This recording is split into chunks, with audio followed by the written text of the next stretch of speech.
Hello hello MSc final year students, स्वागत है आप सभी का आज की क्लास में। आज हम यहाँ पे पढ़ेंगे मेरिस्टम, जो लगातार चल रहा है हमारा कंटिन्यूटी में टॉपिक। तो हमारा पॉइंट आ जाता है क्लासिफिकेशन ऑफ मेरिस्टम्स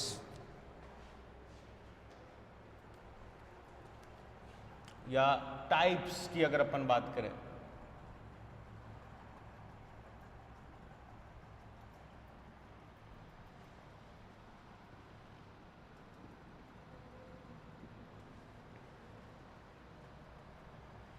मेरिस्टम्स या टिश्यूज, मेरिस्टम ही कर देते हैं, टिश्यूज की जरूरत नहीं पड़ेगी। ठीक है, अब यहाँ पे मैनी मोर क्राइटेरियाज हैं डिस्टिंग्विश करने के लिए कि मेरिस्टम्स किस किस टाइप के हैं। तो यहाँ पे कुछ क्राइटेरियाज अगर अपन यहाँ पे डिस्कस करें तो यहाँ पे हम यूज में ले सकते हैं on the basis of their origin and development.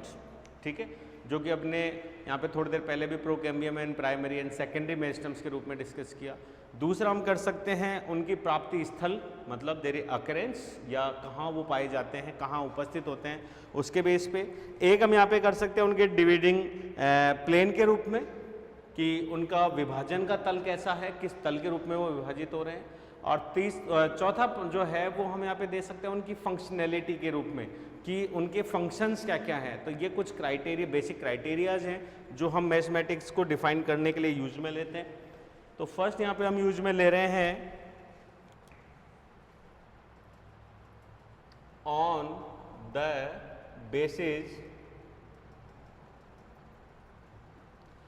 The basis of origin and development.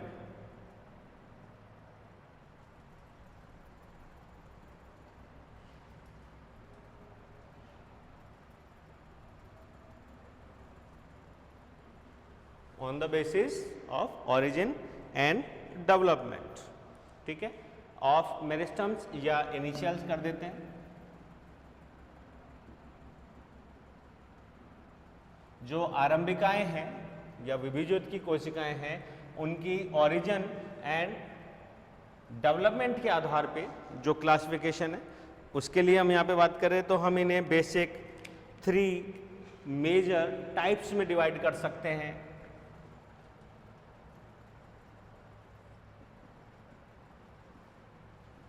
First जो यहाँ पे हम डिस्कस करेंगे दैट इज प्रो मेरिस्टम्स।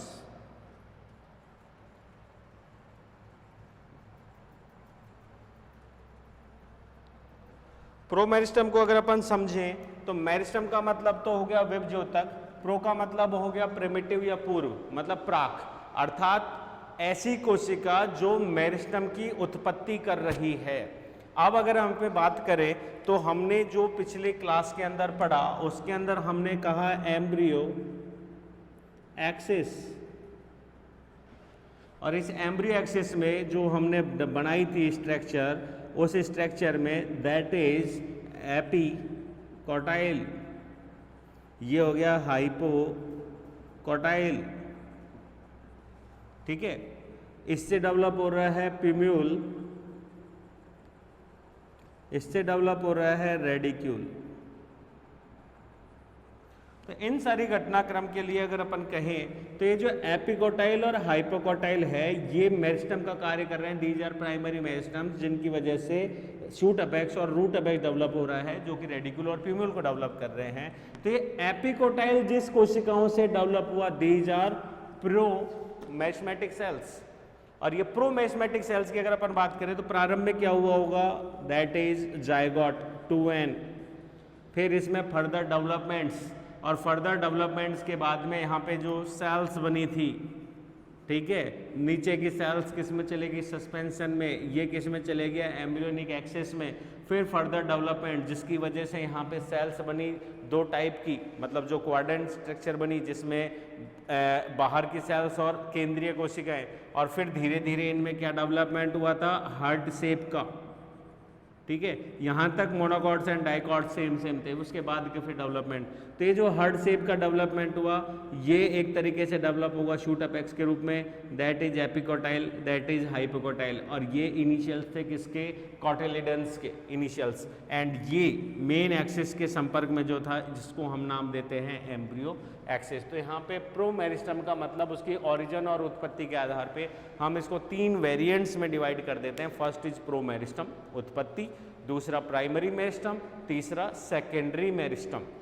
तो प्रोमेरिस्टम से डेवलप हो रहे हैं मेरिस्टम, जिनको हम बोलेंगे प्राइमरी मेरिस्टम। प्राइमरी मेरिस्टम से डेवलप होने वाली विभिजोत की कोशिकाएं वो कहलाएंगी सेकेंडरी मेरिस्टम।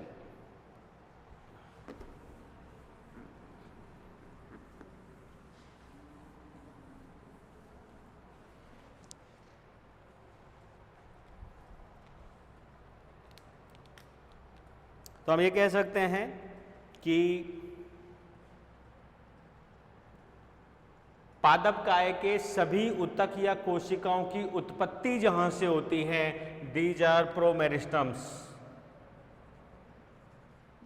ओरिजिन या pioneer of every cell of plant body, ठीक है, these are known as promeristems. और यहाँ पे हम इन्हें इनिशियल्स भी कह सकते हैं। ये कोशिकाएं जो है वो आकार या आकृति में अनिश्चित हैं, अलग अलग शेप्स की हो सकती हैं, ठीक है, और इन्हीं में फर्दर हर प्रकार के प्लेन्स में आवश्यकता अनुसार डिवीजन होता है, और डिवीजन के फलस्वरूप जो कोशिकाएं बनती हैं उन्हें हम प्राइमरी सेल्स या प्राइमरी जो है वो मेरिस्टम की श्रेणी में रखते हैं। और इसका सबसे बेस्ट एग्जाम्पल अगर अपन कहें तो हम कह सकते हैं कि इस प्रकार की कोशिकाएं जो हैं स्मॉल इन साइज, जो हमने विभिजोतक की कैरेक्टरिस्टिक्स देखे थे, ठीक है, थिन वॉल्ड, लार्ज न्यूक्लियस, ठीक है, अलग अलग टाइप की शेप्स जो है या आकार जो है कोशिकाओं का वो हो सकता है, ठीक है, घनाकार हो सकती है, दीर्घित हो सकती है, ढोलकाकार संरचना के रूप में होती है, इंटर सेल्यूलर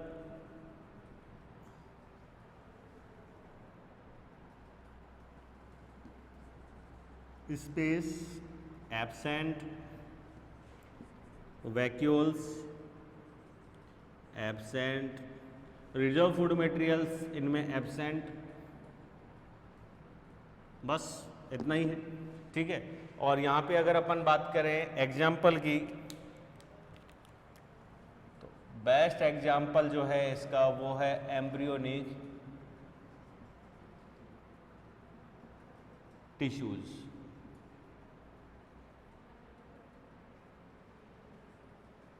एम्ब्रियोनिक टिश्यूज, हम भ्रूण की सभी कोशिकाओं को विभिजोतकी के रूप में मानते हैं, और इन्हीं कोशिकाओं में फर्दर विभाजन से ही कंप्लीट एम्ब्रियो एक्सिस और एम्ब्रियो एक्सिस के डेवलपमेंट होने से एक तरीके से प्यूम्यूल एंड रेडिक्यूल का डेवलपमेंट जो है वो इनिशिएट होता है। इसी में सेकंड जो मेजर टाइप हम ले रहे हैं, इसी की कोशिकाएं फर्दर डिवीजन से जो कोशिकाएं बन रही है, जैसे हम यहाँ पे बात कर रहे हैं किसकी, शूट अपेक्स की, ठीक है, हम बात कर रहे हैं किसकी, हाइपोकोटाइल में शूट अपेक्स, रूट में रेडिक्यूल। तो ये जो चीजें हैं दीज आर प्राइमरी। तो हम यहाँ पे सेकंड वेरिएंट कौन सा ले रहे हैं, प्राइमरी मेरिस्टम्स।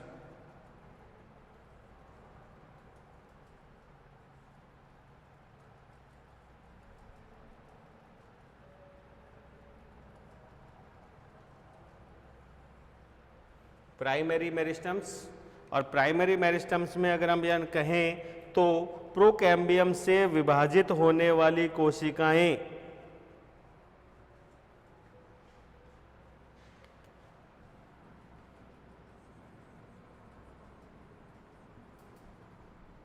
एम्ब्रियोनिक एक्सिस में प्यूम्यूल एंड रेडिक्यूल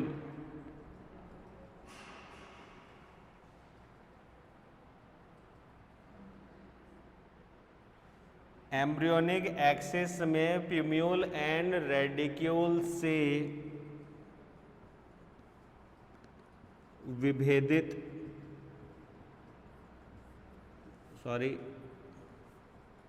से ड्राइव्ड सेल्स, ठीक है, first derived cells from embryonic axis, these are known as या कॉल्ड एज प्राइमरी मेरिस्टम्स।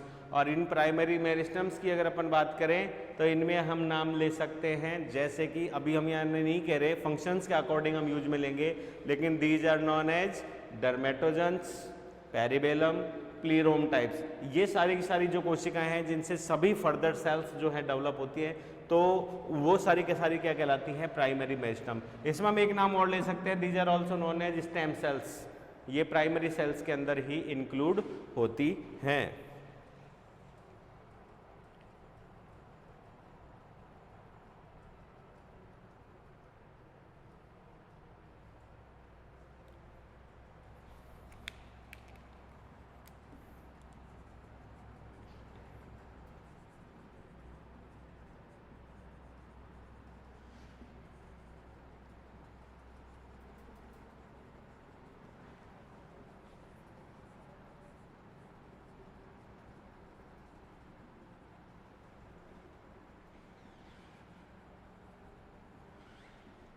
ठीक है, तो शूट अपेक्स में, रूट अपेक्स में, लीफ प्रिमोर्डिया, और अगर अपन बात करें बर्ड्स, ठीक है, इन सभी का एक तरीके से इनिशिएशन जो है वो सारी के सारी सेल्स क्या कहलाती हैं, दीज आर प्राइमरी सेल्स। अब जैसे यहाँ अगर अपन बात कर रहे हैं बर्ड्स की या लीफ प्रिमोर्डिया की, तो ये कुछ समय के लिए जो है वो एक तरीके से टेम्परेरी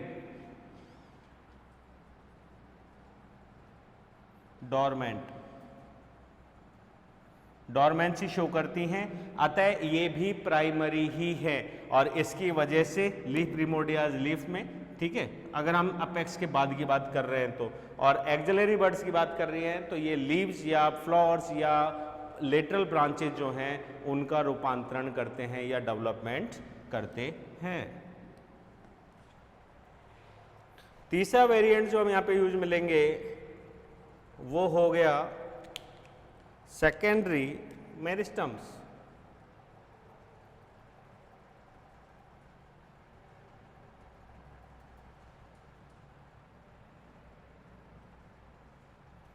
एनुअल्स में कोई दिक्कत नहीं है, एनुअल प्लांट्स में, लेकिन पेरेनियल प्लांट्स जो हैं बहुवर्षीय, उनकी अगर अपन बात करें तो यहाँ पे शूट अपेक्स जो है वो कंप्लीटली डिफाइन कर रहा है एक तरीके से क्या बोलते हैं, अपेक्स विभिजुत की रह ही जाएगा, उसके अलावा stem, leaf,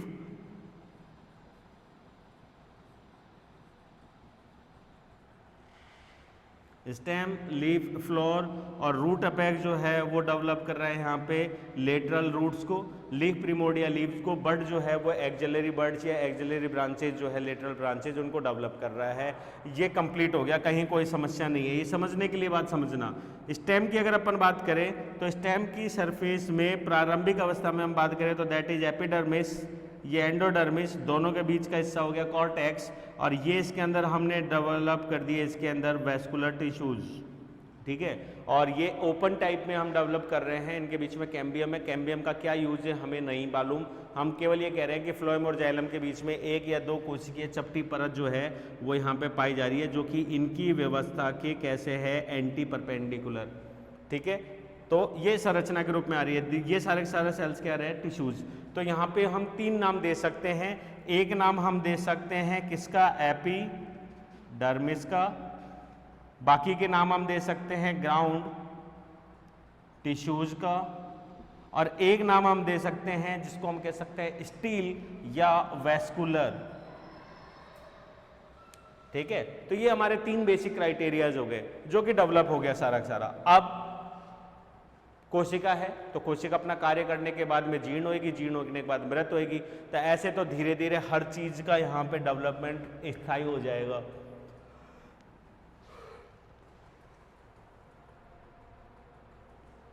In plants, due to the position of cell wall rigid, इसकी वजह से कोशिका अपना आकार और आयतन वृद्धि नहीं कर सकती।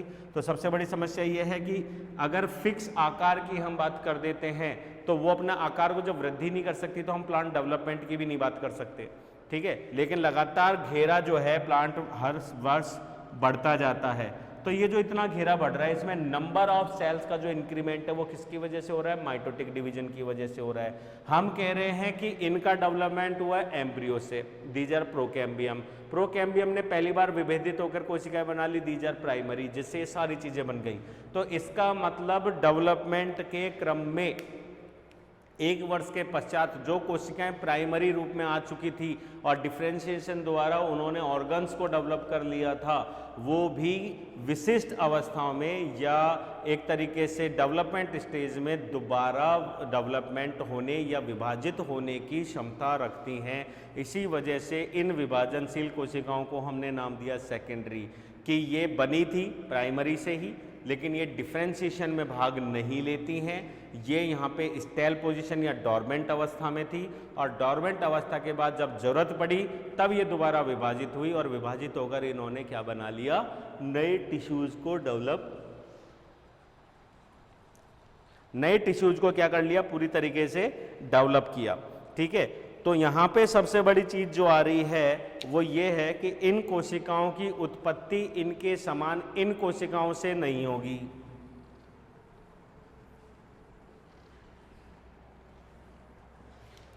हमने जो कैरेक्टरिस्टिक्स यहाँ पे दिए वो यहाँ पे अप्लाई नहीं होते।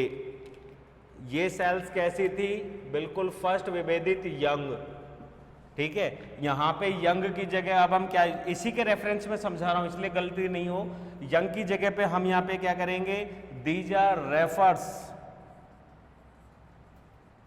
To permanent tissues.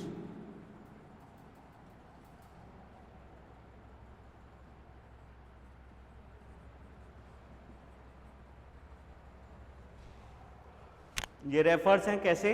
Permanent tissues के। दूसरी बात अगर अपन यहाँ पे बात करें तो परमानेंट टिश्यूज के साथ साथ हम यहाँ पे कह सकते हैं दीज आर क्लासिफाइड या डिफरेंशिएट इनटू पेरेनकाइमेटस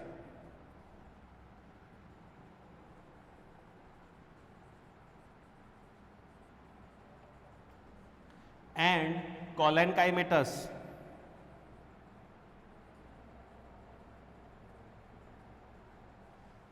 ठीक है, पेरेनकाइमेटस का मतलब हो गया मृदुत की, कोलेनकाइमेटस का मतलब हो गया स्थूल कोणों तक। हम यहाँ पे स्क्लेरेनकाइमा या दृढ़ ऊतक की बात नहीं कर रहे क्योंकि उनके ऊपर सेकेंडरी डिपोजिशन हो जाने की वजह से ज्यादातर वो कोशिकाएं मृत प्रकार की हो जाती हैं और मृत कोशिकाएं विभाजित या जीर्ण कोशिकाएं विभाजन नहीं कर सकती। तो विशेष तौर पे तो भाग लेती है पेरेनकाइमा और कुछ रेयर केसेज में जो है कोलेनकाइमा भी विभाजनशील हो जाती है, जैसे कि हाइपोडर्मल सेल्स जो कि कॉर्कैम्बियम के रूप में डेवलप हो जाती है। तो यहाँ पे हम ये कह सकते हैं। उसके अलावा हम कह रहे हैं small size, thin walled, large nucleus. तो इन सारी संरचनाओं की हम बात करें तो स्मॉल साइज की जगह साइज कैसी हो जाती है? Large, large size. Thin walled की जगह नॉर्मल वॉल्ड की हम बात करेंगे, थिक वॉल्ड तो नहीं कह सकते, ठीक है। और लार्ज न्यूक्लियस की जगह एक्टिव न्यूक्लियस, लार्ज न्यूक्लियस की जगह एक्टिव न्यूक्लियस जो है उसको हम यहां पे क्या कर रहे हैं? इंक्लूड कर रहे हैं, ठीक है। तीसरी बात हम यहां पे बात करें तो हमारे पास आ गया इंटरसेल्यूलर स्पेस जो है अनुपस्थित। हम यहां लिखेंगे इंटरसेल्यूलर स्पेस प्रेजेंट, पाया जाएगा। चौथी चीज हम कह रहे हैं वैक्यूल्स अनुपस्थित, इनमें वैक्यूल्स उपस्थित, वैक्यूलेटेड, इनमें रिक्तिकाएं पाई जाती हैं। उसके अलावा अगर अपन बात करें तो संचित भोज्य पदार्थ भी इनके अंदर पाया जाता है या इंक्लूड होता है। तो एक तरीके से संरचना यहाँ पे टेम्परेरी या यंग से किसमें कन्वर्ट हो चुकी है? परमानेंट में। क्लियर? अब इनके एग्जाम्पल्स की हम बात करें तो इनके लिए परफेक्ट एग्जाम्पल जो है वो हम यहाँ पे कह सकते हैं कि आवश्यकता और इनकी क्या बोलते हैं जरूरत के आधार पे हम यहाँ पे इनके एग्जाम्पल्स दे सकते हैं। जैसे कि यहाँ लिख देता हूँ समझ में आ जाएगा। First is wound, meristem. Wound का मतलब होता है घाव, किसी यांत्रिक दाब की वजह से, घर्षण के कारण या किसी बाह्य बल के कारण पादप के किसी अंग के चोटिल या क्षतिग्रस्त हो जाने पर वहाँ की जो हीलिंग है वो माइटोटिक डिवीजन से ही तो हो रही है, तो उस डिवीजन के लिए वहाँ आसपास की कोशिका, अब ऐसा थोड़ी है, हमको ये पता है कि सेकेंडरी ग्रोथ कैम्बियम द्वारा होती है, कैम्बियम जो है जाइलम फ्लोएम के बीच में होती है, तो बाहर एपिडर्मिस पे अगर कोई कॉर्टेक्स तक कोई घाव लगा है तो यहाँ की कोशिकाएं वहाँ जाकर और वहाँ पे डेवलप करेंगी, जैसे कि एनिमल्स में होता है स्टेम सेल्स के समान। ऐसा नहीं हो रहा है। तो यहाँ पे क्या होता है कि विशिष्ट परिस्थितियों में अकॉर्डिंग टू कंट्रोल क्या हो रहा है, जहां चोट लगी है उसी के आसपास की कोशिकाएं जो कि परमानेंट हो चुकी हैं, ठीक है, उन कोशिकाओं को विभाजन प्रेरित किया जाता है। विभाजन प्रेरित करके वो वापस विभाजनशील होकर वहाँ पे कोशिकाओं का गुच्छ या हीलिंग जो है वो कंप्लीट करती है, इसलिए हम उनको बोलते हैं वाउंड। और ये वाउंड मेरिस्टम जो है ये पादप के मैक्सिमम सभी ऑर्गन्स जो हैं उनमें देखने को मिलती है। क्लियर है। और इसी की वजह से एक वर्ड और यहाँ पे आ जाता है, that is also known as regeneration, पुनरुद्भवन। ये भी एक तरीके से पादपों में काफ़ी कुछ दौर पे मिलता है, और यही पुनरुद्भवन के कारण ये वेजिटेटिव ग्रोथ भी आसानी से, मैक्सिमम प्लांट जो है वो वेजिटेटिव ग्रोथ भी आसानी से शो कर लेते हैं। दूसरा हम यहाँ पे जो यूज में लेंगे वो है फेसिक्यूलर।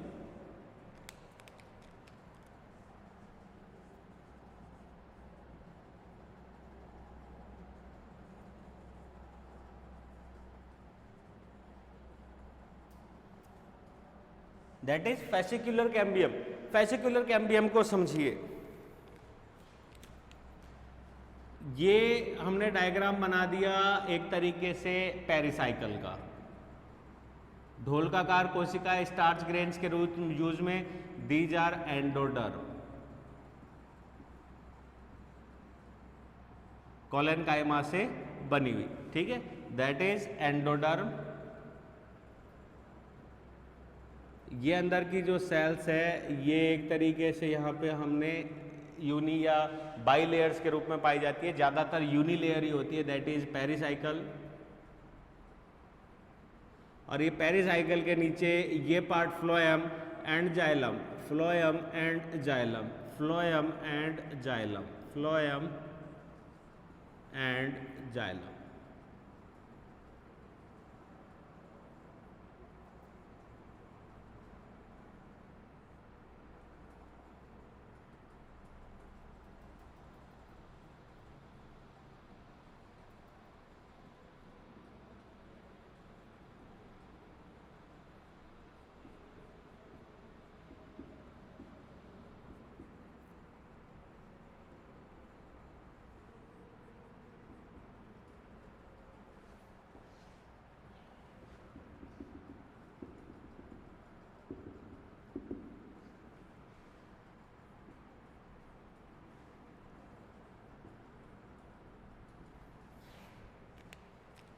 जाइलम एंड फ्लोएम के बीच में ये एक विशिष्ट कोशिकाएं हैं जो कि अविभेदित है, अनियमित है, पतली एक या दो परतीय होती हैं।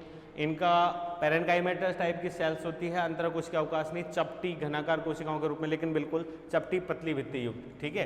तो यहाँ पे इनका कोई यूज समझ में नहीं आ रहा, लेकिन जब विभाजन अवस्था की हम बात करते हैं, मतलब एनुअल ग्रोथ की बात, प्राइमरी के बाद सेकेंडरी अगले वर्ष, तो ये देखा गया है कि ये सेल्स एक्टिव हो जाती हैं और विभेदित होकर 2 से 3 परतीय या 3 से 4 परतीय कोशिकाएं बना लेते हैं, ठीक है।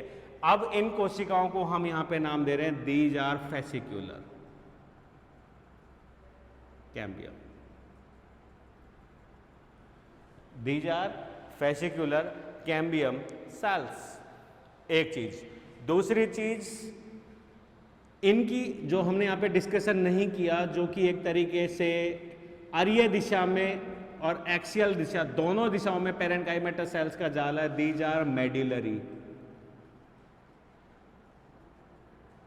रेज, इन्हें मज्जा रश्मि या पिथ रेज के नाम से भी जानते हैं, ठीक है। एक्चुअली में तो हैं तो ये दोनों डायरेक्शन में, एक्सियल में भी और रेडियल में भी, लेकिन बेसिकली सबसे बड़ा जो ये यूज दे रही हैं वो रेडियल डायरेक्शन में दे रही है, क्योंकि यहाँ पे अगर अपन जाइलम की सभी कोशिकाओं की बात करें तो ये एक्सियल सिस्टम को डेवलप कर रही है। फ्लोएम की हम बात करें तो इसकी 2 कोशिकाएं एक्सियल को और 2 कोशिकाएं रेडियल सिस्टम को डेवलप कर रही है। तो इसी वजह से इन दोनों के बीच में फॉर ट्रांसपोर्टेशन, पैसेज, कम्युनिकेशन, सारी चीज़ों के लिए जो डेवलपमेंट है वो सारा का सारा कौन कर रहा है यहाँ पे, radial system. These are medullary rays. तो ये देखा गया है कि जब यहाँ पे डेवलपमेंट प्रारंभ हो रहा है तो ये मेडुलरी रेज की वही कौन सी, फेसिकुलर कैम्बियम के सामने की कोशिकाओं की जो पंक्ति है वो भी विभाजनशील होकर 3 से 4 परतीय कोशिकाएं बना लेती हैं और आपस में क्या हो जाती हैं, कनेक्ट हो जाती हैं। और इनकी ये जो कनेक्टिविटी है इसको हम बोल सकते हैं इंटर फेसिकुलर कैम्बियम। और ये जो संरचना है फेसिकुलर और इंटरफेसिकुलर कैम्बियम, ये कंप्लीटली क्या कहलाती है, दैट इज कैम्बियम रिंग। ठीक है, दैट इज कैम्बियम रिंग। और इसी रिंग के डेवलपमेंट के कारण एक्चुअल पोजीशन में बाहर की ओर सेकेंडरी फ्लोएम और केंद्र की ओर सेकेंडरी जाइलम का डेवलपमेंट हो रहा है, जिसके फलस्वरूप एक रिंग में या वलय में डेवलपमेंट होता है और पादप जो है वो व्यास में, डायमीटर में वृद्धि करता है। अगर ये कैम्बियम नहीं हो तो इसी की वजह से इर्रेगुलर ग्रोथ होगी और कैम्बियम, ये जो क्या बोलते हैं हमारा स्टेम है, स्टेम जो है वो बाहर की तरफ क्या होगा, एक अलग अजीब अजीब डायरेक्शंस जो है उनके अंदर क्या हो जाएगा, डेवलप हो सकता है, जो कि एबनॉर्मल सेकेंडरी ग्रोथ में हमको देखने को मिल रहा है। तो एक्चुअली में यहाँ पे सेकेंडरी के नाम पे हमने क्या ले लिया, हमने ले लिया फेसिकुलर कैम्बियम, जो कि किसके बीच में है, वेस्कुलर बंडल्स के बीच में, मतलब जाइलम और फ्लोएम के बीच में उपस्थित पेरेन्काइमा सेल्स, जो कि पुनः विभाजन करने में सक्षम होती हैं अगले वर्ष और उससे अगले वर्ष, उससे अगले वर्ष। जब तक प्लांट डेवलपमेंट करता रहेगा तब तक ये कोशिकाएं लगातार विभेदित होती रहती हैं। और इनकी खासियत समझिए कैसे, यहाँ पे ये समझ लीजिए दैट इज फेसिकुलर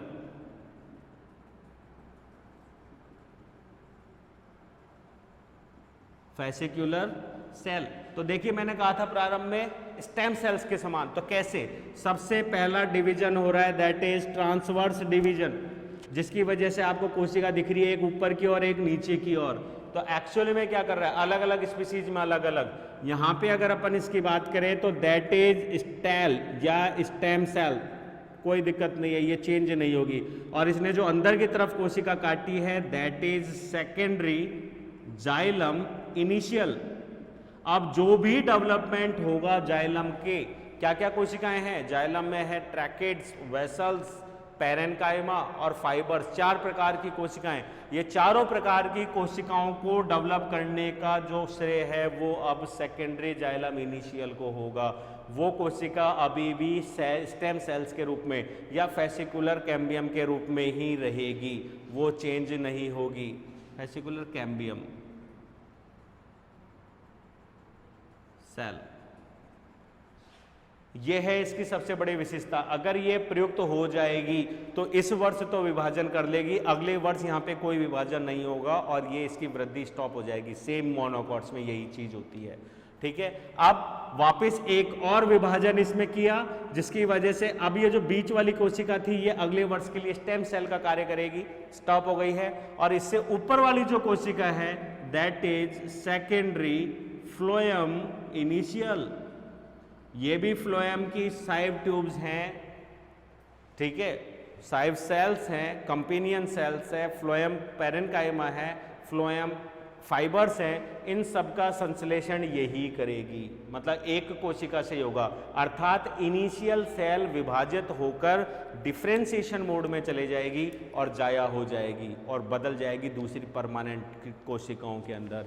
ठीक है, ये दोबारा अभी विभाजन होगी क्योंकि नई नई बनी है और विभाजित होते होते डिफरेंशिएट हो जाएगी, ये दोबारा विभाजनशील नहीं रहेगी। विभाजनशील कौन सी रहेगी, केवल stem cell, that is fascicular cambium. और इसी के बीच की ये कोशिकाएं ये कहलाती है इंटरफेसिकुलर कैम्बियम। और ये प्रति वर्ष जो है वो स्टेम सेल्स के रूप में रहती हैं, लेकिन अलग से डिफरेंशिएट नहीं किया जा सकता।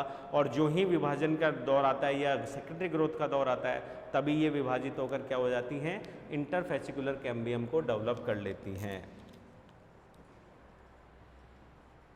ठीक है।